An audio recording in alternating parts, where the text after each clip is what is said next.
राधे राधे दोस्तों, welcome back to my YouTube channel. जैसे कि आपने थंबनेल पे देख ही लिया होगा, आज हम करेंगे सॉफ्टवेयर इंजीनियरिंग पीवाईक्यू सीरीज का नेक्स्ट टॉपिक, जो कि हमारा रहेगा सॉफ्टवेयर डिजाइनिंग।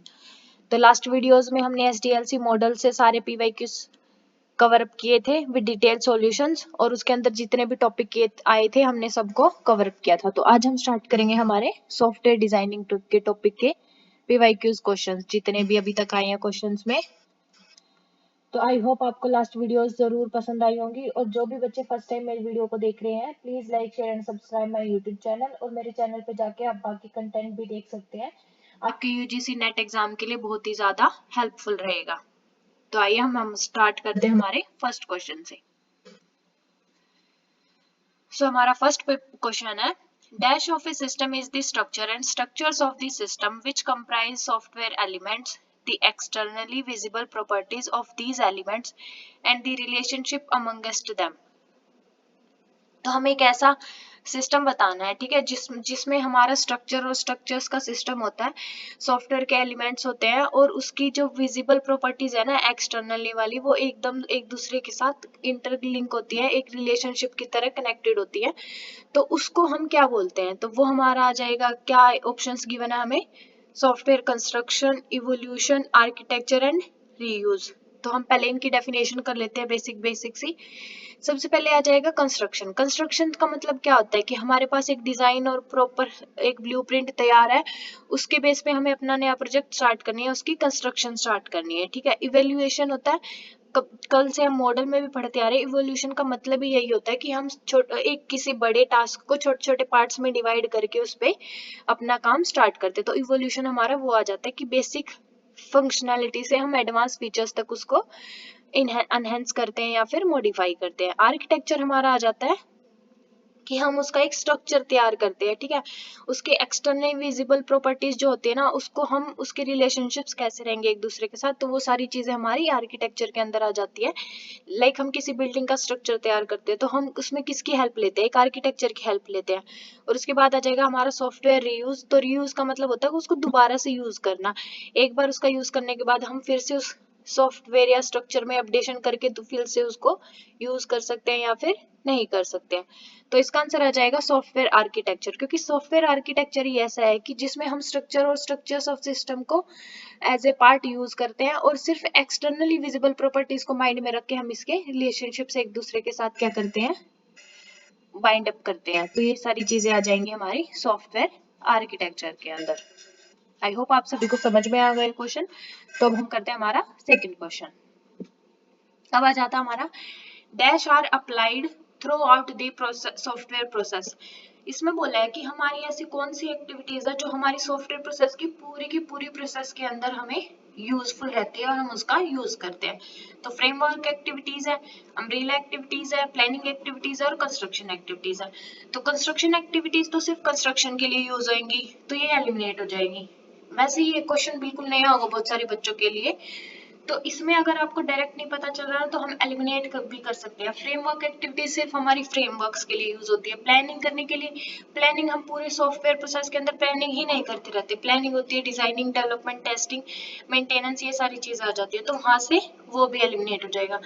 तो अगर हम इन तीनों का मतलब भी पता था ना, तो तब भी हम इसको डायरेक्ट ऐसे सोल्व कर सकते हैं कि अम्ब्रेला एक्टिविटीज के बारे में हमें नहीं पता वो क्या होती है, तो शायद ही हो सकती है। मतलब मेरी फर्स्ट अप्रोच ये रहेगी, जैसे बिल्कुल मैं फर्स्ट टाइम इस क्वेश्चन को पढ़ रही हूँ, तो अम्ब्रेला एक्टिविटीज होती हैं इसके अंदर, बट इसकी बेसिक डेफिनेशन भी यही है कि अम्ब्रेला एक्टिविटीज के अंदर हमारे पास सॉफ्टवेयर की सारी प्रोसेस आ जाती हैं। उसका maintenance, design, develop, planning, through out system हम इसको रिक्वायरमेंट एनालिसिस, ब्लॉक टेस्टिंग और मॉड्यूल टेस्टिंग, सब कुछ जो आ जाता है हमारा अम्ब्रेला एक्टिविटीज के अंदर ही आता है। तो इसका आंसर आएगा अम्ब्रेला एक्टिविटी। कई बार हमें एग्जैक्ट उस चीज के बारे में नहीं पता होता ना, तो हमें क्या करना चाहिए कि हमें जो चीजें पता है ना, उसको उसके साथ लिंक करके देख लेना चाहिए। जैसे कि इस क्वेश्चन में बहुत सारे बच्चों ने अम्ब्रेला एक्टिविटीज का नाम फर्स्ट टाइम सुना होगा, जहां तक मुझे आइडिया है, ठीक है। जो फर्स्ट टाइम मतलब सॉफ्टवेयर इंजीनियरिंग पढ़ी भी होगी ना जिन बच्चों ने, उनको तब भी अम्ब्रेला एक्टिविटीज का नाम फर्स्ट टाइम नया ही लगा होगा, लेकिन उन्होंने प्लानिंग एक्टिविटी, कंस्ट्रक्शन और फ्रेमवर्क एक्टिविटीज के बारे में जरूर पढ़ा होगा। तो उनकी डेफिनेशन को याद करो और फिर इस वहां से अपने ऑप्शंस को एलिमिनेट करके हमें हमारा सॉल्यूशन मिल जाता है। इसका आंसर आ जाएगा अम्ब्रेला एक्टिविटी। आई होप आपको चीजें समझ आ रही होंगी कि हम क्वेश्चन कैसे अटेम्प्ट कर सकते हैं। अगर हमें उसकी डेफिनेशन नहीं पता है एग्जैक्ट, हमें क्वेश्चन के बारे में आइडिया भी नहीं है, तब भी हम अटेम्प्ट कर सकते हैं। और यूजीसी नेट में तो नेगेटिव मार्किंग भी नहीं होती, तो हमें हर एक क्वेश्चन अटेम्प्ट करके आना चाहिए। तब उसके बाद आ जाता है हमारा next question, the software dash of a program और a computing system is the structure. ये सेम क्वेश्चन है, अभी हम पहले करके आए ना जो सेम वाला है, तो इसका आंसर आ जाएगा आर्किटेक्चर। ठीक है, बस उसी क्वेश्चन को दूसरे डेफिनेशन सेम है, ऑप्शंस चेंज कर दिए और एक थोड़ा सा मोल्ड कर दिया इस क्वेश्चन को, और कुछ भी नहीं है इसके अंदर। तो इसका आंसर आ जाएगा बी ऑप्शन, आर्किटेक्चर। अब चलते हैं हमारे नेक्स्ट क्वेश्चन पे, कोहेशन।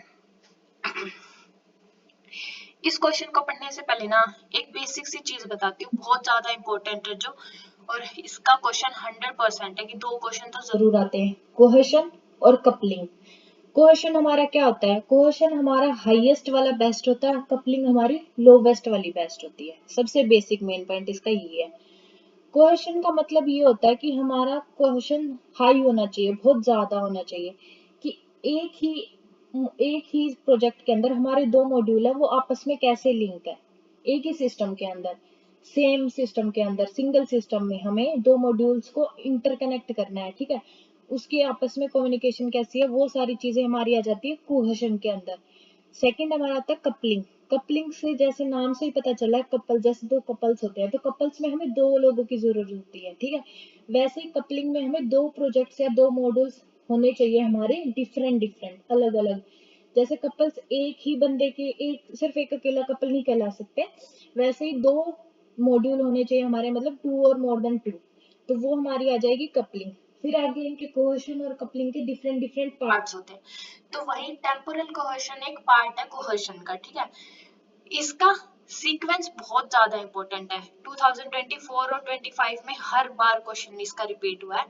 वो डिपेंड करता है कि वो कितने सीक्वेंस उठा रहा है, कितने टाइप्स उठा रहा है। जैसे क्वेश्चन के 4 उठा रहा है, 5 उठा रहा है, 6 7 है उसके, और कपलिंग के भी ऐसे ही है, उसमें सीक्वेंस जरूर पूछते हैं, तो बिल्कुल सेम सीक्वेंस में याद करना है। इस स्लाइड में मिलेंगे आगे आगे, हम उसको डिटेल में डिस्कस करेंगे। तो अभी बता देती हूँ, टेम्पोरल एक कोहेशन का टाइप है, ठीक है। तो इसका मतलब पूछा उन्होंने कि क्या होता है, तो इसके ऑप्शंस पढ़ते हैं। Coincidental cohesion, cohesion between temporary variables, between local variables and with respect to time. तो अब इसको याद करने का तरीका बता देती हूँ। टेम्पोरल से दो चीज हो सकती है, टेम्परेरी भी बहुत से लोगों के माइंड में आएगा, बट ये हमारा रिलेटेड होता है टाइम से, ठीक है। टेम्पोरल को टाइम से, टेम्पोरल से टेम्परेरी मत कर देना, थोड़ा सा डिफरेंस आएगा इसमें। टेम्पोरल हमारा टाइम टू रिलेटेड क्वेश्चन होता है, ठीक है, विद रिस्पेक्ट टू टाइम। तो ये हमारा आ जाएगा डी ऑप्शन इसका। उसके बाद आ जाएगा हमारा नेक्स्ट क्वेश्चन। ज्यादातर डिजाइनिंग के अंदर सारी की चीजें हमें मोस्टली देखने के मिलेंगे, क्वेश्चंस जो भी रहेंगे वो कोहेशन और कपलिंग पे रहेंगे। उनके मीनिंग्स पूछ लेंगे, सीक्वेंस पूछ लेंगे, हाईएस्ट टू लोवेस्ट पूछ लेंगे, स्टेटमेंट भी इनसे रिलेटेड ही आएगी। तो कोहेशन और कपलिंग का टॉपिक बिल्कुल भी मत छोड़ के जाना। अगर ये वीडियो लास्ट तक देखोगे तो यहाँ से बिल्कुल क्लियर हो जाएगा आपको क्वेश्चन और कपलिंग की एग्जैक्ट क्या होता है, कौन कौन से टाइप्स है, उनका सीक्वेंस क्या रहेगा। तो वीडियो को लास्ट तक जरूर देखें, और आपको कंटेंट पसंद आ रहा है तो please like share and subscribe my YouTube channel. तो आइए हम करते हैं हमारा next question. Cohesion is an extension of, ठीक है। तो ये किसकी एक्सटेंशन है, मतलब कौन से कंसेप्ट के बाद हमने कोहेशन को इंडी प्रोजेक्ट में स्टार्ट किया था अपडेट या मॉडिफाई करना। तो एब्स्ट्रैक्ट कंसेप्ट था हमारा, रिफाइनमेंट कंसेप्ट के बाद थी, या फिर इंफॉर्मेशन हाइडिंग कंसेप्ट था, या फिर मॉड्युलैरिटी था। तो कोहेशन हमारी एक्सटेंशन है किसकी, इंफॉर्मेशन हाइडिंग कंसेप्ट की, ठीक है। कि हमें कोई इंफॉर्मेशन अगर हाइड करनी है, उस कंसेप्ट के बाद हमारा क्या आया था, क्वेश्चन आया था। ये हमारी नेचुरल एक्सटेंशन है इंफॉर्मेशन हाइडिंग की। तो इसका आंसर आ जाएगा सी ऑप्शन, ठीक है। देखो यहाँ पे लिखा भी है, एक cohesive module performs a single task with in a software procedure. मतलब एक सॉफ्टवेयर के अंदर ही हम जो परफॉर्म करते हैं ना कोहेशन, वो हमारा यही होता है cohesive module, requiring later interaction with procedures being performed in other parts of the software. उसके बाद आ जाता है हमारा नेक्स्ट क्वेश्चन। ये भी देखो कोहेशन एंड कपलिंग से है। तो अभी देखो मैंने कोहेशन और कपलिंग में बताया था कि कोहेशन हमारी मैक्सिमाइज होनी चाहिए, मतलब हाईएस्ट होनी चाहिए, और कपलिंग हमारी मिनिमम होनी चाहिए, कम से कम होनी चाहिए। तो उसमें बोला है कि अब इस रूल को module design is used to maximise cohesion and minimum coupling, तो बिल्कुल सही बात लिखी है। तो इसने बोला है कि which of the following is the key to implement, कि इस चीज को हमें इम्प्लीमेंट करने के लिए किस रूल का यूज करते हैं हम। ठीक है, तो इसका आंसर आ जाएगा क्या इनहेरिटेंस है, पॉलीमॉर्फिज्म है, एब्स्ट्रैक्शन है, या फिर एनकैप्सुलेशन है। तो इसका आंसर आ जाएगा एनकैप्सुलेशन। तो इसका ये बात याद रखना, एनकैप्सुलेशन इसका गोल्डन रूल है इस मॉड्यूल को डिजाइन करने के लिए, कि कोहेशन हमारा मैक्सिमाइज होना चाहिए और कपलिंग हमारी मिनिमाइज होनी चाहिए। उसके बाद हमारा नेक्स्ट क्वेश्चन आ जाता है कि a design concept refinement is a. अब हमें डिजाइन कंसेप्ट की बात हो रही है, ठीक है, तो यहाँ पे क्या आएगा, top down approach, complementary to abstract concept and process of elaboration.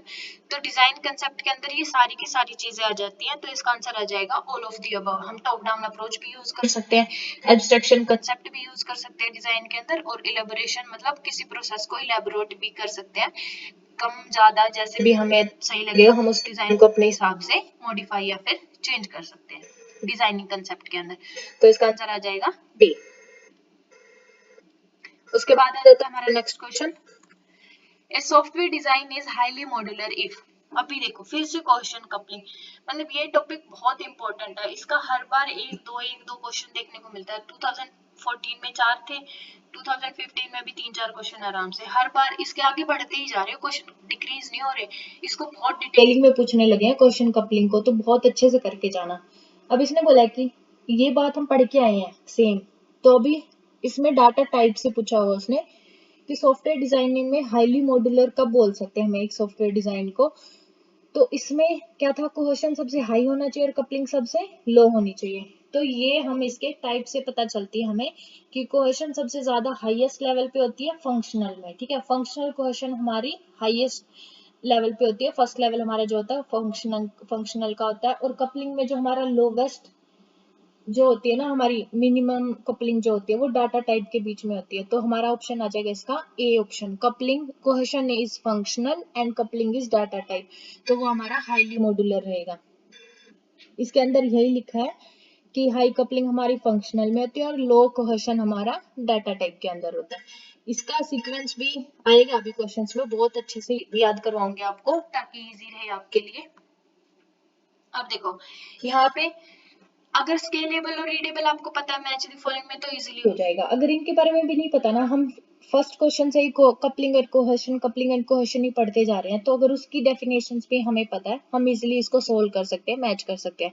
तो कपलिंग हमारा क्या है कि दो मॉड्यूल्स को अदर डिफरेंट मॉड्यूल्स को क्या करना, हमें कनेक्ट करना या फिर इंटरेक्शन होती है उनके बीच में, तो वो हमारा आ जाएगा कपलिंग। तो इसका फर्स्ट का आ जाएगा D, Reliance of A code module upon other code modules, एक दूसरे मॉड्यूल्स के साथ उनका क्या है, लिंक है, रिलायंस है। तो ये हमारा हो जाएगा फर्स्ट का डी। फर्स्ट के डी से हमारे ऊपर के दो ऑप्शन क्या हो जाएंगे, एलिमिनेट हो जाएंगे। अब हमें क्वेश्चन हमारा क्या था, एक सिंगल मॉड्यूल के अंदर हमें दो मॉड्यूल्स में या फिर दो चीजों में क्या है, इंटरकनेक्टेड है या फिर उनका खुद से लिंक है, तो वो हमारा आ जाएगा क्वेश्चन। तो सी ऑप्शन देखो, focus of A code upon a single गोल, एक सिंगल गोल के अंदर क्या है, कोड्स के ऊपर हमने क्या किया हुआ है, फोकस किया हुआ है, तो सेकंड का आ जाएगा हमारा सी। तो सेकंड का सी आते ही हमारा लास्ट ऑप्शन भी एलिमिनेट हो जाएगा, तो इसका आंसर आ जाएगा सी।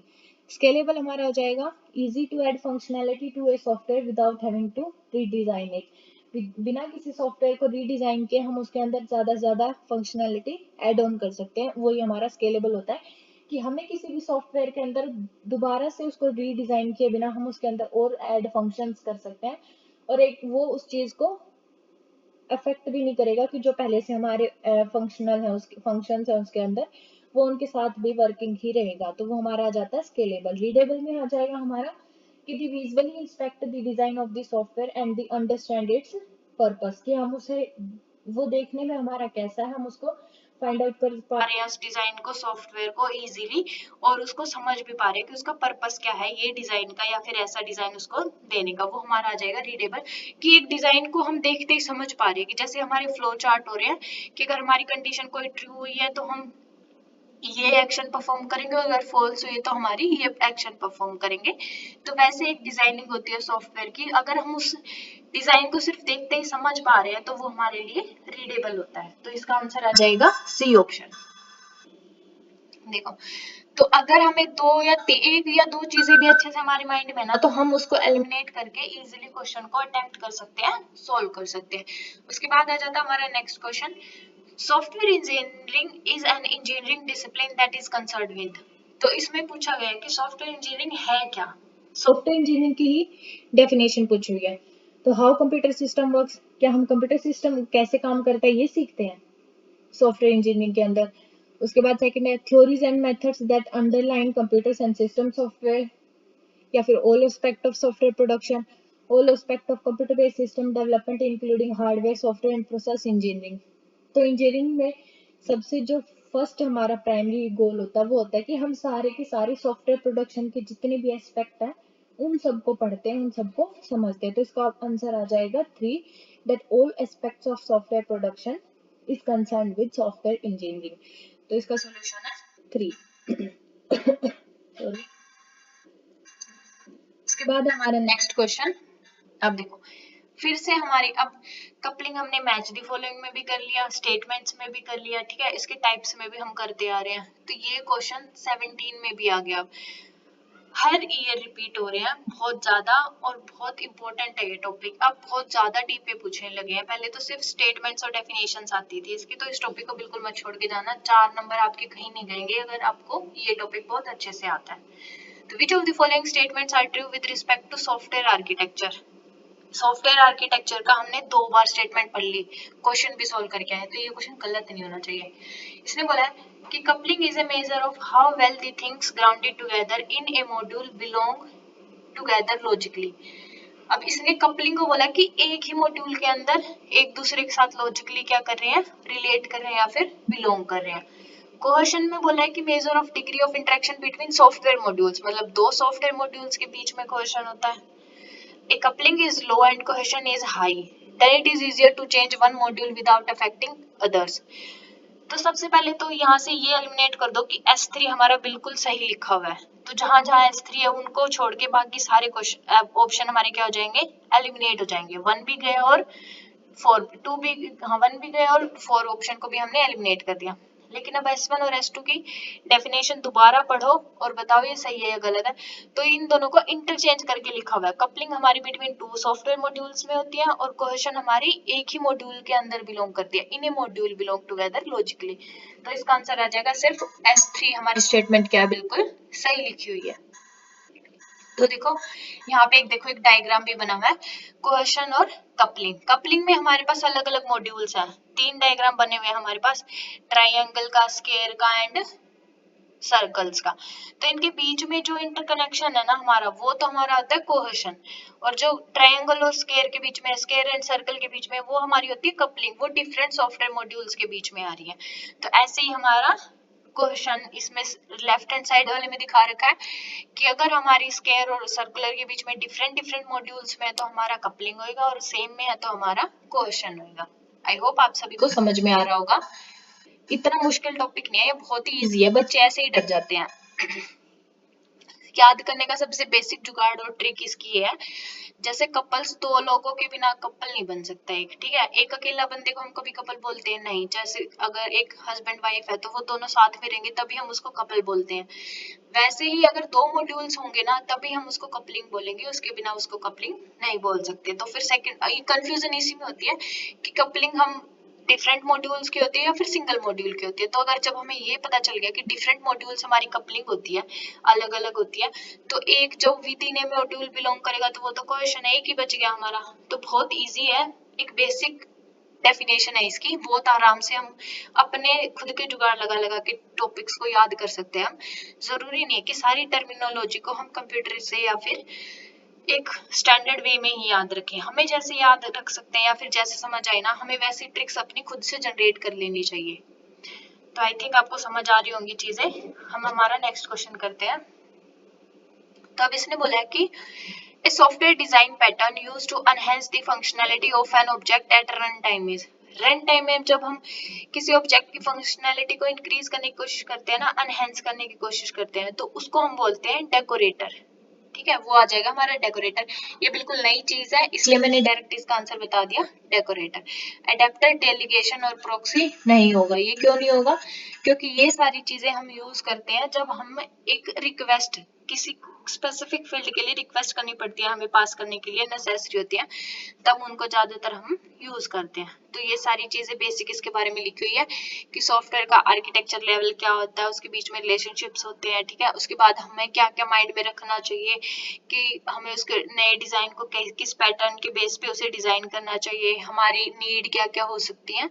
तो ये सारी चीजें इसमें आप पढ़ लेना, आपको समझ में आ जाएगी इजीली। वही चीजें जो भी अभी हम डिस्क्राइब करके आए बाकी सारे क्वेश्चंस में। तो आई डोंट थिंक सो कि इसमें कुछ ऐसा नया जो मुझे बताना चाहिए। बस एक यही चीज थी कि जो एक सॉफ्टवेयर डिजाइन का पैटर्न होता है ना, अगर जैसे अभी इसमें बोला था कि हमें फंक्शनैलिटी को एनहेंस करना है, तो हमारा डेकोरेटर होता है। वही अगर हमें किसी चीज को रेस्ट्रिक्ट करना पड़ जाए ना किसी सॉफ्टवेयर के अंदर, तब हम उसको प्रॉक्सी बोलते हैं। या तो वो खुद से ही उस रिक्वेस्ट को हैंडल कर लेगी प्रॉक्सी के अंदर, या फिर उस रिक्वेस्ट को किसी दूसरे सर्वर के ऊपर क्या कर देगी, अवेलेबल कर देगी, ताकि कोई और उसको सोल्व कर सके या फिर हैंडल कर सके। बस प्रॉक्सी में रेस्ट्रिक्ट एक्सेस होता है, ये याद रखना।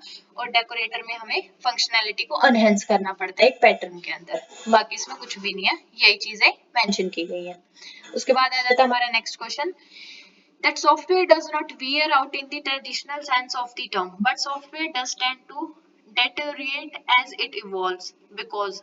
तो इसने बोला है कि हम सॉफ्टवेयर डज नॉट वेयर, मतलब एक ट्रेडिशनल सेंस में इस टर्म को हम नहीं वेयर आउट करते, बट कुछ सॉफ्टवेयर होते हैं ना हमारे, वो डेटेरियोर्स की तरह इवॉल्व होते हैं। क्यों? उनकी क्या कंडीशंस होती है, क्यों हमें उसमें ये लगता है कि भाई इसमें कोई ना कोई इश्यूज क्रिएट हो सकते हैं, या कोई चीज है जो हमें प्रॉब्लम क्रिएट कर सकती है या प्रॉब्लमेटिक लग सकती है।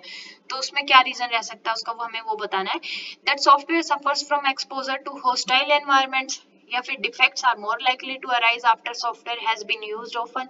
सो multiple change request introduce errors in the component interactions and the software spare parts become harder to order. तो इसका आंसर आ जाएगा हमारा कि multiple changes request introduce error in the component interactions. अगर हमें हर एक सेकंड या हर एक मिनट के बाद, 5-5 मिनट, 10-10 मिनट के बाद किसी सॉफ्टवेयर में बार बार कुछ कुछ चेंज करने के लिए बोला जा रहा है, तो उनके जो कंपोनेंट का इंटरेक्शंस है ना, वहां पे बहुत सारे एरर इंट्रोड्यूस हो जाते हैं, नए नए एरर अराइज हो जाते हैं। तो इसलिए इसका सबसे बड़ा इशू जो हमारा होता है वो मल्टीपल चेंज रिक्वेस्ट होती है, जिसकी वजह से हमारे एरर्स इंट्रोड्यूस हो जाते हैं कंपोनेंट इंटरेक्शंस के थ्रू। तो हमारा ऑप्शन आ जाएगा 3। उसके बाद आ जाता है हमारा नेक्स्ट क्वेश्चन, एजाइल फिलोसफी से। तो पढ़ते हैं चलो। Which of the following is not a key issue stressed by an agile philosophy of software engineering? हमें नोट बताना है, ठीक है। ये नोट वाले क्वेश्चंस बहुत ध्यान से पढ़ा करो। पहले मैं एक दो बार मैंने भी किया है, मेरा भी क्लियर होने से पहले मैं भी ऐसे ही करती थी, नोट एंड वाले ऐसे बिना देखे लगा के आ जाती थी। फर्स्ट अटेम्प्ट में तो मेरे साथ भी ऐसे हुआ था, बहुत सारी गड़बड़ तो इन्हीं वजह से करके आई थी, उसके बाद मेरा क्लियर हो गया था। तो इन चीजों पे ध्यान रखना। Which of the following is not a key issue stressed by an agile philosophy of software engineering? तो हमें नोट वाला बताना है। So the importance of self organizing teams as well as communication and collaboration between team members and customers. The recognition that change represents opportunity. Emphasize on rapid delivery of software that satisfies the customer. Having a separate testing phase after a build phase. तो इसने बोला है कि एक की issue नहीं है, कि इन सब में से कोई भी पॉइंट अगर हम मिस आउट भी कर देंगे ना, तो हमारे लिए कोई भी दिक्कत नहीं आएगी हमारी सॉफ्टवेयर इंजीनियरिंग में या फिर सॉफ्टवेयर प्रोडक्ट में। तो वो कौन सा ऑप्शन है हमारा? तो इसमें आ जाएगा कि हम अगर सॉफ्टवेयर टेस्टिंग अलग से करते हैं ना किसी भी फील्ड को बनाने के बाद, तो उससे हमारा कोई भी इशू नहीं आएगा। तो हमारा ऑप्शन आ जाएगा 4। बाकी सारे के सारे ऑप्शंस में कोई ना कोई प्रॉब्लम क्रिएट हो जाएगी। अगर अच्छा कम्युनिकेशन नहीं होगा तो प्रोडक्ट कैसे बनेगा, ठीक है। टीम वर्किंग ही नहीं अच्छे से करेगी तो उस पर काम करना ही बहुत मुश्किल हो जाएगा। और चेंज रिप्रेजेंट अपॉर्चुनिटी ही को रिकॉग्नाइज नहीं कर पाएंगे, तब भी इशू क्रिएट हो जाएगा। और अगर कस्टमर की सेटिस्फेक्शन के हिसाब से अगर हमने उस सॉफ्टवेयर की डिलीवरी नहीं करी है अपने क्लाइंट को या कस्टमर को, फिर सॉफ्टवेयर बनाने का फायदा ही क्या है? तो ये भी हमारे लिए एक बहुत बड़ा इशू हो सकता है। तो इसलिए इसका आंसर आ जाएगा ऑप्शन नंबर 4। तो चलिए हम अब देखते हैं हमारा नेक्स्ट क्वेश्चन। ये देखो मैं एक सेकंड के लिए दिखा देती हूँ आपको, पढ़ सकते हो। इसमें 4 की इश्यूज होते हैं, तो ये सारे के सारे हमने अभी डिस्कस किए हैं, इसीलिए नॉट एक इशू हमारा टेस्टिंग फेज होता है।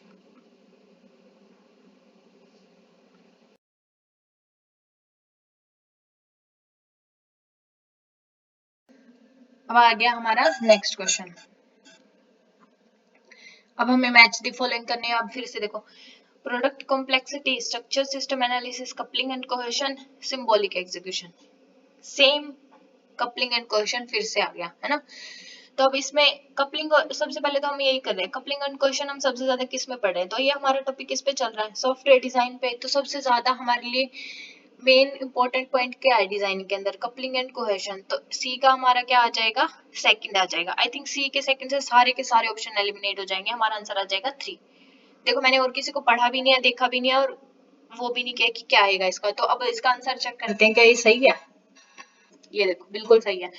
क्वेश्चन और कपलिंग से हमें सिर्फ ये है कि हम इसमें किस फेज में हम इसको ज्यादा इंपॉर्टेंस देते हैं, ये प्राइमरी गोल किसका है। तो अब हम आज सॉफ्टवेयर डिजाइन के टॉपिक से रिलेटेड सारे पीवाईक्यूज कर रहे हैं, तो ये सबसे ज्यादा इंपॉर्टेंट किसमें, सॉफ्टवेयर डिजाइनिंग के अंदर ही है। तो यहाँ से सी को सेकंड करके मैंने बाकी ऑप्शंस को क्या कर दिया, एलिमिनेट कर दिया। तो बाकी ऑप्शंस भी देख रहे हैं। प्रोडक्ट की कॉम्प्लेक्सिटी हमें किससे पता चलती है, कि सॉफ्टवेयर की कॉस्ट एस्टिमेशन। कॉस्ट एस्टिमेशन हम कैसे लगाते हैं, कि हमने कितनी टीम वर्क के साथ काम किया है, कस्टमर की रिक्वायरमेंट्स क्या क्या, उसको उसमें क्या क्या अपडेशंस चाहिए, क्या क्या चेंजेस करवाए हैं, कितना टाइम पीरियड हमने लिया। तो ये ओवरऑल चीजों को सारे को मिला के जब हम कॉस्ट एस्टिमेशन करते हैं सॉफ्टवेयर की, तो उससे हमें प्रोडक्ट की कॉम्प्लेक्सिटी का पता चलता है। उसके बाद आ जाता है हमारा स्ट्रक्चर्ड सिस्टम एनालिसिस। तो स्ट्रक्चर्ड का बात जहाँ पे आ जाए ना, एनालिसिस वगैरह की, तो सबसे पहले हमारी रिक्वायरमेंट्स डेफिनेशन ही आ जाती है। क्योंकि हम जितनी भी चीजें है ना, हमारी हर एक मॉड्यूल की या प्रोजेक्ट की सिस्टम की हर एक चीज का फर्स्ट फेज कहाँ से स्टार्ट होता है, रिक्वायरमेंट से। जब हम किसी भी अपने क्लाइंट से या फिर कस्टमर से रिक्वायरमेंट्स लेंगे ना, उसके बाद ही हमारी प्लानिंग स्टार्ट होती है, डिजाइनिंग स्टार्ट होती है, ठीक है, उसके सिस्टम की स्ट्रक्चर की एनालिसिस होती है, उसका आर्किटेक्चर स्टार्ट होता है। तो ये सारी चीजें किसके बाद होती है, रिक्वायरमेंट्स डेफिनेशंस के बाद। तो बी का हमारा आ जाएगा सेकंड। सी का हमने कर लिया।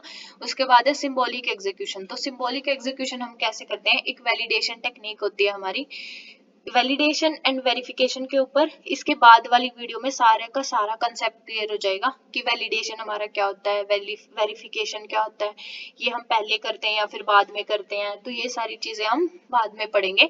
तो अभी इतना याद रख लो कि सिंबॉलिक एग्जीक्यूशन हमारी वैलिडेशन टेक्निक्स के अंदर आती है। तो आई होप आपको मजा आ रहा होगा क्वेश्चन करने में। उसके बाद आ जाता है हमारा नेक्स्ट क्वेश्चन।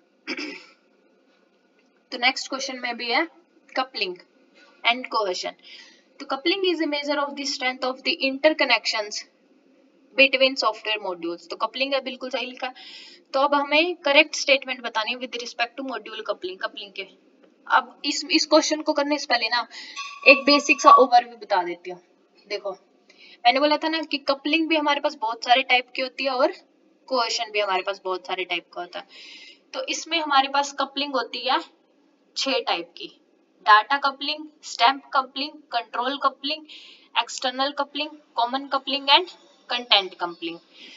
तो इसको सबसे लास्ट में इसको याद करने का सीक्वेंस बिल्कुल सेम ही रखना। डाटा कपलिंग हमारी सबसे लो होती है, सबसे कम वाली कपलिंग हमारी बेस्ट रहती है ना, तो डाटा कपलिंग हमारी बेस्ट है और कंटेंट कपलिंग हमारी वर्स्ट है। कई बार सीक्वेंशियल इंफॉर्मेशन हम सीक्वेंशनल या फिर क्रोनोलॉजिकल ऑर्डर में पूछ लिया जाता है कि अकॉर्डिंग टू बेस्ट कपलिंग लगाओ या फिर वर्स्ट कपलिंग अरेंज करो इसको। तो इस तरीके से मत कंफ्यूज हो जाना कि लेवल 1 है तो हमारा 1 वाला बेस्ट होएगा, वैसे लास्ट वाला वर्स्ट है, ऐसे है। तो ये मत याद ध्यान रखना। और कई बार ऐसे बोलता है कि सबसे लोवेस्ट कपलिंग के हिसाब से लगाओ, तो लोवेस्ट और बेस्ट हमारी डाटा कपलिंग होती है। इस तरीके से चीजों को याद रखना कि कंफ्यूज ना आए, ठीक है।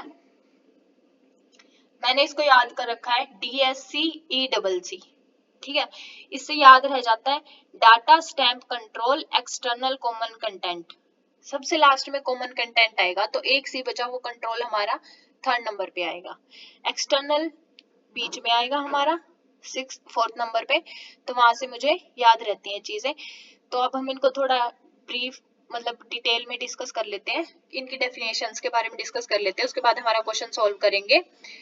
सबसे पहले कि हमारा डाटा कपलिंग क्या होती है। डाटा कपलिंग हमारी वो होती है कि हमें डाटा के बीच में कम्युनिकेशंस करना पड़ता है। हमारे जो मॉड्यूल्स होते हैं ना उनके बीच में हम कम्युनिकेट करते हैं बाय पासिंग सिर्फ डाटा को पास करके जो हमारी कम्युनिकेशन होती है वो हमारा डाटा कपलिंग कहलाता है। ठीक है, तो इसमें जो हमारी मॉड्यूल कम्युनिकेशंस होती है ना, इसमें हम ट्रैम्प डाटा को कंटेन नहीं करते। ठीक है, स्टैम्प कंपनी में हम ट्रैम्प डाटा को कंटेन करते हैं क्योंकि इसके अंदर कंप्लीट डाटा स्ट्रक्चर ही पास होता है। उसमें सिर्फ हम डाटा को पास करते हैं और इसमें क्या होता है, पूरा का पूरा स्ट्रक्चर, एसएसए स्टैम्प और एसएसए स्ट्रक्चर। तो इसमें डाटा का स्ट्रक्चर कंप्लीट क्या होगा, पास होएगा वन मॉड्यूल टू अनदर। उसके बाद आ जाता है कंट्रोल। कंट्रोल का मतलब कंट्रोल करना किसी भी इंफॉर्मेशन को जो भी हम एक मॉड्यूल से दूसरे मॉड्यूल के अंदर क्या कर रहे हैं, पास कर रहे हैं। ठीक है, मेन चीज हमारा कम्युनिकेशन है, तो कम्युनिकेशन तो हर एक में आएगा। बस ये हमें देखना है कि डाटा में हम सिर्फ डाटा पास कर रहे हैं, स्टैम्प में हमें पूरा डाटा स्ट्रक्चर पास करना है, कंट्रोल में हम उस इंफॉर्मेशन को कंट्रोल कर रहे हैं, और एक्सटर्नल कपलिंग में हमें ये डिपेंड करते हैं कि जो हमारा एक्सटर्नल सॉफ्टवेयर है ना, बीइंग डेवलप्ड और to a particular type of hardware, कि हम जो डेवलप कर रहे हैं वो किसी पर्टिकुलर टाइप पे क्या कर रहे हैं, डिपेंड करना है, या फिर एक्सटर्नली लिंक है या फिर कनेक्टेड है एक पर्टिकुलर हार्डवेयर से, वो हमारी एक्सटर्नल कपलिंग हो जाती है। अब हार्डवेयर तो एक्सटर्नल ही रहता है ना, सॉफ्टवेयर तो नहीं होता, सॉफ्टवेयर हमारा एक्सटर्नल नहीं होता, वो इंटरनल चीजें हो जाती है। तो इसलिए एक्सटर्नल के अंदर हमारी हार्डवेयर टाइप पर्टिकुलर कोई भी चीज आ सकती है जिसके साथ सॉफ्टवेयर हमारा क्या है, लिंक हो सकता है या फिर हमें डेवलप करना पड़ता है। उसके बाद आ जाता है हमारा कॉमन। कॉमन का मतलब जो हम ग्लोबली शेयर कर सकते हैं, जिसे कोई भी एक्सेस कर सकता है। कॉमन सेंस जैसे हम बोलते हैं वैसे कि भाई इतने भी कॉमन सेंस नहीं है कि ये तो बहुत बेसिक चीज है, तुम्हें खुद से समझ आना चाहिए। तो वैसे ही कि हम कॉमनली ऐसा डाटा जो हम इजीली शेयर कर सकते हैं ग्लोबली डाटा स्ट्रक्चर पे। ग्लोबल का मतलब होता है उसे कोई भी, लोकल जब होता है ना सिर्फ एक उसमें लिमिटेशंस होती है कुछ, लेकिन अगर ग्लोबल हम उसको शेयर करते हैं ना तो पूरे प्रोग्राम में पूरे प्रोजेक्ट में हम उसको एक्सेस कर सकते हैं, तो वो हमारा आ जाता है कॉमन। उसके बाद आ जाता है हमारा कंटेंट कपलिंग। ठीक है, तो कंटेंट में क्या होता है कि जो हमारा डाटा होता है ना वो एक मॉड्यूल से दूसरे मॉड्यूल में हम मॉडिफाई कर सकते हैं, चेंज कर सकते हैं, उसे अपडेट कर सकते हैं, तो वो हमारा आ जाएगा कंटेंट कपलिंग। तो आई होप आप सभी को समझ में आया होगा। सीक्वेंस जरूर याद रखना, डेफिनेशन भले ही याद रहे ना रहे, क्योंकि डेफिनेशंस के बारे में अभी तक इतने क्वेश्चन बने नहीं है। वैसे बन सकते हैं आगे भी, स्टेटमेंट्स में पूछ सकते हैं कि क्या ये सही लिखा है या फिर गलत लिखा है। तो मैंने इसका ट्रिक जुगाड़ भी बता दिया है कि डाटा से सिर्फ हम डाटा को ट्रांसफर करते हैं या फिर एक्सचेंज करते हैं, पास करते हैं कम्युनिकेशन के लिए। स्टैम्प में हमारा डाटा ऐसे से स्ट्रक्चर पास होता है, किसका, डाटा का। कंट्रोल, हमें इंफॉर्मेशन को कंट्रोल करना पड़ता है, सारा का सारा वो हमारा कंट्रोल में आ जाएगा। एक्सटर्नल मतलब कोई हार्डवेयर एक्सटर्नली क्या होना चाहिए, पर्टिकुलर टाइप का कनेक्ट होना चाहिए या फिर लिंक होना चाहिए, उस पे मॉड्यूल हमारा डिपेंड करता है, वो एक्सटर्नल हो जाएगा। कॉमन मतलब कॉमनली शेयर कर सकते हैं हम, इसे कोई भी ग्लोबली क्या कर सकता है, एक्सेस कर सकता है, या फिर डाटा स्ट्रक्चर को हम उस पे वर्क कर सकते हैं, चेंजेस कर सकते हैं। कंटेंट का मतलब one module to another module उसको मॉडिफाई कर सकते हैं, अपडेट या फिर चेंज कर सकते हैं। ये हमारी डेफिनेशन हो जाएगी। सीधे सीधे कीवर्ड्स हैं इनके, जहां पे भी दिखे इजिली हम एलिमिनेट कर सकते हैं, फाइंड आउट कर सकते हैं हमारे आंसर को इनकी हेल्प से। उसके बाद आता है इनका सीक्वेंस।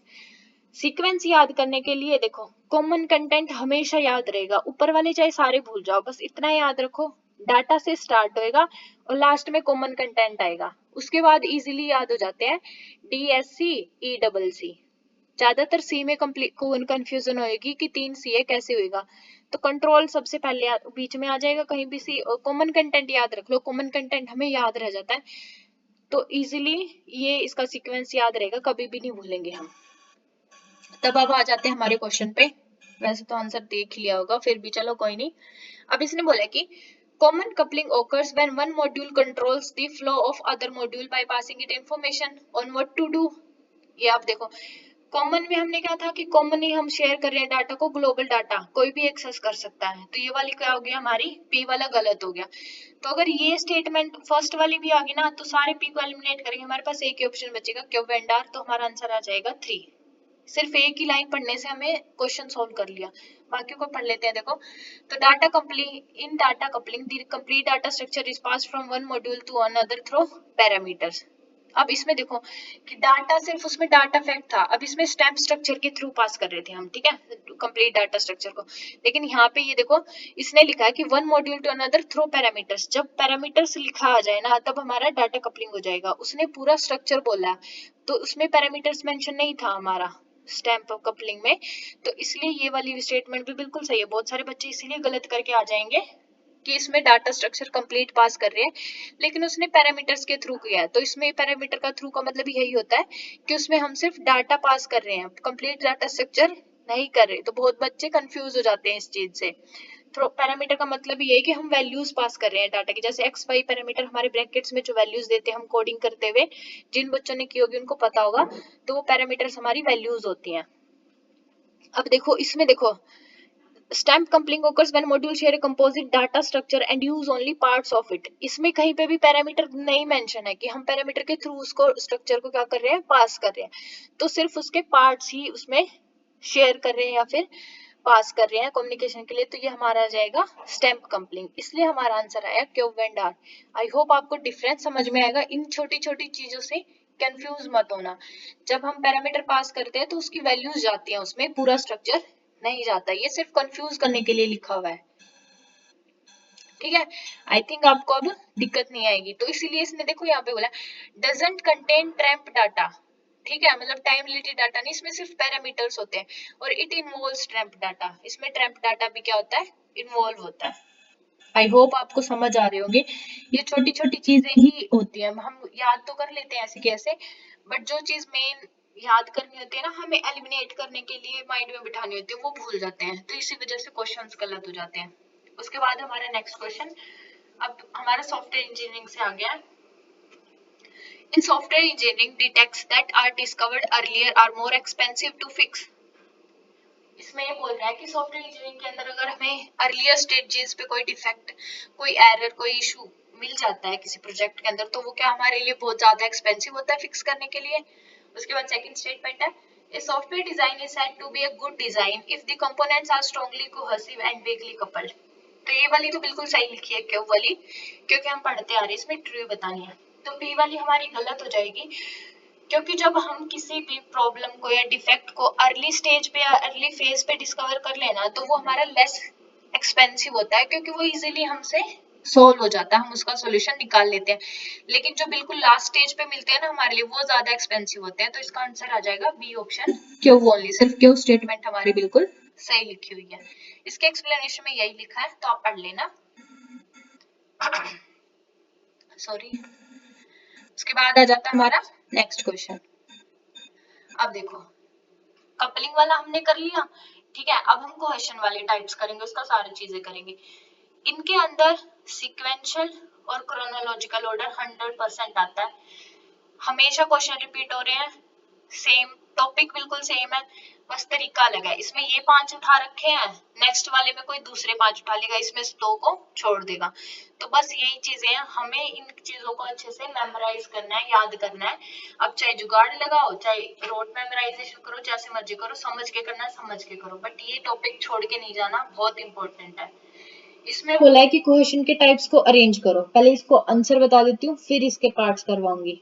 इसमें हमारे पास होता है functional, logical, sequential, functional, sequential, communication, procedural, logical, temporal, ठीक है, ये सारी चीजें होती है हमारी। तो इसमें हमें बताना है कि हमारा बेस्ट टू वर्स्ट। अब इसमें क्वेश्चन में बेस्ट कौन सा रहता है, जिसकी हाईएस्ट क्वेश्चन होती है, ठीक है, और लोवेस्ट वाला वर्स्ट होता है।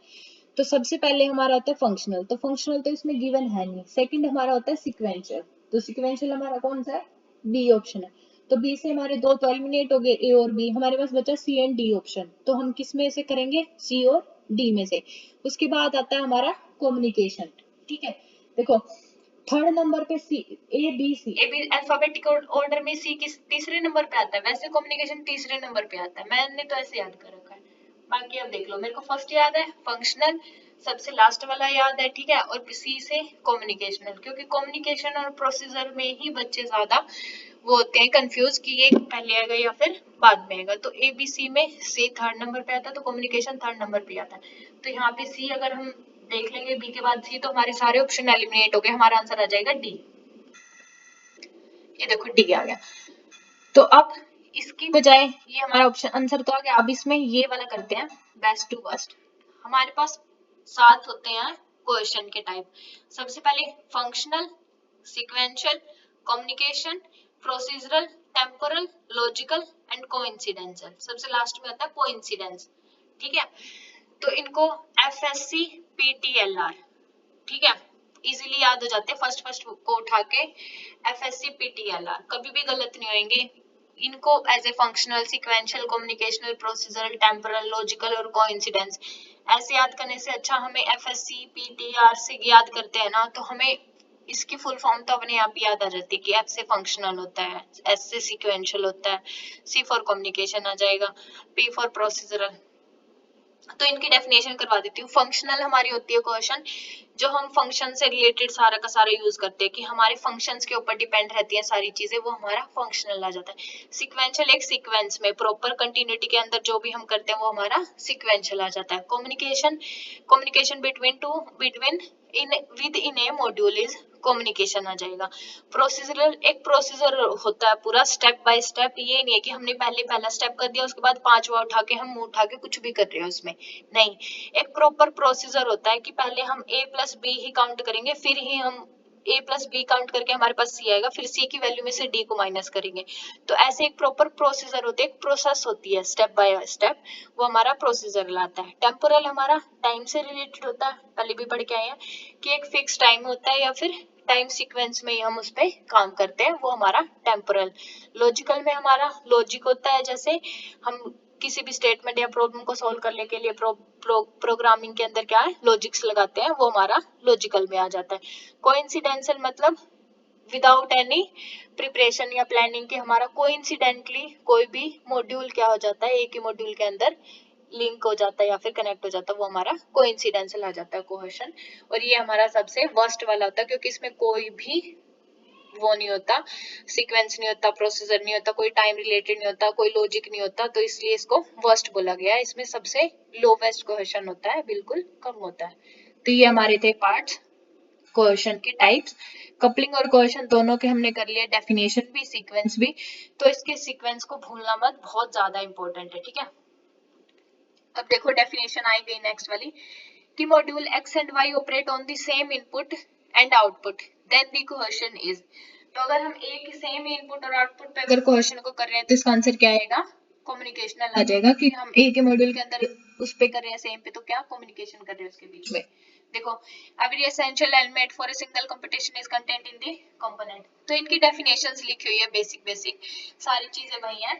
फंक्शंस में हम फंक्शंस से रिलेटेड करते हैं, फंक्शनल टाइप की होती है, सिंगल कंप्यूटेशन होती है हमारी। सीक्वेंशियल में some data that becomes the input for the other element, एक इनपुट दूसरे के लिए क्या हो जाती है, आउटपुट बन जाती है। एक सीक्वेंस होता है कि पहली प्रोसेस हमने की, जैसे उसकी आउटपुट आएगी वो दूसरे की इनपुट बन जाएगी, फिर दूसरे की आउटपुट तीसरे की इनपुट बन जाएगी, तो वो हमारा होता है सीक्वेंशियल में।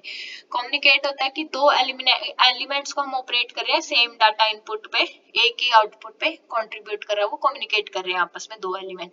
प्रोसीजरल की मतलब एक ऑर्डर ऑफ एग्जीक्यूशन होता है, स्टेप बाय स्टेप हम उसको प्रोसेस कर रहे हैं या फिर प्रोसीजरल वो कंप्लीट हो रहा है। Temporal time related time Spain होता है, हर एक का फिक्स है या फिर वो भी कर रहा है, फ्लक्चुएट भी कर रहा है, तो डिपेंड करता है कि हमने क्या कंडीशन या सिचुएशंस पे टास्क पे लगाई है। लॉजिकली रिलेटेड होता है, फंक्शनली रिलेटेड नहीं होता। सबसे लास्ट था कोइंसिडेंशियल, मतलब अनरिलेटेड होता है, ठीक है, किसी भी चीज से रिलेट ही नहीं कर रहा, तो कोई कंसेप्चुअल रिलेशनशिप नहीं होता लोकेशन और सोर्स कोड के अलावा, तो वो हमारा आ जाएगा कोइंसिडेंशियल। आई होप अब अच्छे से डेफिनेशन समझ में आ गई होगी, थोड़ी कंप्यूटर फॉर्म के में भी तब मैंने बेसिक से बता दी थी। उसके बाद आ जाएगा हमारा नेक्स्ट क्वेश्चन। अब हमारा असर्शन और रीजंस में आ गया। तो इसने फर्स्ट में क्या बोला कि cohesion is a qualitative indication of the degree to which a module can be written more compactly and is able to complete its function in timely manner. तो कोहेशन में अभी अभी हम पढ़ के आए हैं, टाइमली मैनर में हम उसको कंप्लीट कर सकते हैं, ऑफ कोर्स कर सकते हैं। टेम्पोरल कोहेशन हमारा क्या है, टाइम स्पेन से रिलेटेड ही है, तो ये क्या लिखा हमारे लिए बिल्कुल ही करेक्ट लिखा हुआ है। उसके बाद उसने बोला है कि cohesion is qualitative in degree of a degree to which a module is connected to other modules and the outside world। तो ये तो बिल्कुल गलत लिखा हुआ है, क्योंकि ये एक ही मॉड्यूल के अंदर हम क्या करते हैं, इसका कम्युनिकेट करते हैं, लिंक करते हैं, फंक्शनली सारी चीजें परफॉर्म होती है। तो इसका ये गलत लिखा हुआ है, तो इसका आंसर आ जाएगा 3। A is correct but R is not correct. अगर सेम मॉड्यूल में लिखा होता विद इन ए मॉड्यूल तो ये बिल्कुल सही होता, वो गलत है। अब देखो, तो अब इस क्वेश्चन से ना बहुत सारे बच्चे बोलते हैं कि पीवाईक्यू इस क्वेश्चन करने से क्या हो जाएगा। तो देखो बिल्कुल सेम क्वेश्चन रिपीट हुआ है, अभी अभी हम करके आए हैं, शायद 18-19 में था और 2023 में बिल्कुल एज इट इज आया। सेम क्वेश्चन है, सेम फर्स्ट लिस्ट है, सेम सेकंड लिस्ट है, ऑप्शंस पे बिल्कुल सेम लिखे हुए हैं। कपलिंग एंड क्वेश्चन से हमने फाइंड आउट किया था कि सेकंड ऑप्शन आएगा सॉफ्टवेयर डिजाइन का, तो इसका आंसर भी बिल्कुल हमने उसमें भी 3 था, इसमें भी 3 ही है ऑप्शन भी, तो बिल्कुल सेम क्वेश्चंस भी रिपीट हो जाते हैं और हर यूनिट से एक दो तो आता ही आता है लास्ट प्रीवियस ईयर क्वेश्चंस के थ्रू। तो इसलिए पीवाईक्यूज क्वेश्चंस बहुत ज्यादा जरूरी होते हैं। तो आई होप यहाँ तक जो बच्चे देख रहे हैं ना उनके लिए वीडियो बहुत ज्यादा हेल्पफुल रहेगी। अब हम करते हैं हमारा next question. Consider the following statements about the software product line system. And at the interaction level, components provide an operator display interference and interface with the communication system used. बिल्कुल सही लिखी हुई है। At the input output management level, components handle operator authentication, report, generate and query manager. ये भी बिल्कुल सही है, तो दोनों स्टेटमेंट्स यहाँ पे करेक्ट लिखी हुई है। स्टेटमेंट वाले क्वेश्चन थोड़े कंफ्यूजिंग होते हैं, बट अगर हम आराम से इजीली थोड़ा ध्यान से पढ़े ना तो सारी चीजें सॉल्व हो जाएंगी। आज का हमारा लास्ट क्वेश्चन है। स्टेटमेंट 1 में लिखा है कि सब सिस्टम मॉड्यूल्स और logical grouping of objects into coherent subsystem. क्या ये बिल्कुल सही है? State machine model show how objects change their states in the response to events. तो ये दोनों की दोनों स्टेटमेंट्स भी हमारी बिल्कुल सही लिखी हुई है कि सब सिस्टम मॉडल हमारे ग्रुप्स ऑब्जेक्ट को ऑर्गेनाइज करते हैं, ठीक है, कोहेरेंट सिस्टम है, उसकी कॉम्प्लेक्सिटी क्या होती है, मैनेज होती है, और मॉड्यूलरिटी को क्या करते हैं, इंप्रूव करते हैं। और हमारा स्टेट मशीन मॉडल रिप्रेजेंट करता है बिहेवियर ऑफ ऑब्जेक्ट से, उससे हम ट्रांजिशंस बिटवीन डिफरेंट स्टेट्स में रिस्पॉन्स करते हैं और इवेंट्स के बीच में इसको रिस्पॉन्स करते हैं। तो आज के क्वेश्चन हमारे यहीं तक थे। आई होप आपको कंटेंट पसंद आया होगा, तो please like share and subscribe my YouTube channel, और ऐसे ही कंटेंट के लिए मेरे चैनल पे बने रहे। कल हम नई वीडियो के साथ मिलेंगे नए टॉपिक में। अगर आपको SDLC या फिर बाकी यूनिट से रिलेटेड PPYQ सीरीज देखनी है तो हमने operating system, database management system and टाकी 3 यूनिट्स हमने कंप्लीट कर चुके हैं। ये हमारी 4th यूनिट चल रही है PYQ सीरीज की। इसके बाद हम नेक्स्ट यूनिट करेंगे। पेपर से पहले सारे के सारे पेपर 2 एंड पेपर 1 के PYQ क्वेश्चंस हम कंप्लीट कर लेंगे। 100% हमारे सारे के सारे क्वेश्चंस कंप्लीट हो जाएंगे। तो आई होप आप सबको मेरा कंटेंट पसंद आ रहा होगा, तो ज्यादा से ज्यादा चैनल को सब्सक्राइब करें, शेयर करें एंड लाइक करें। तो आज के क्वेश्चन यहीं तक थे। थैंक यू सो मच दोस्तों। राधे राधे। मिलते हैं एक नई वीडियो के साथ। Have a nice day. Radhe Radhe.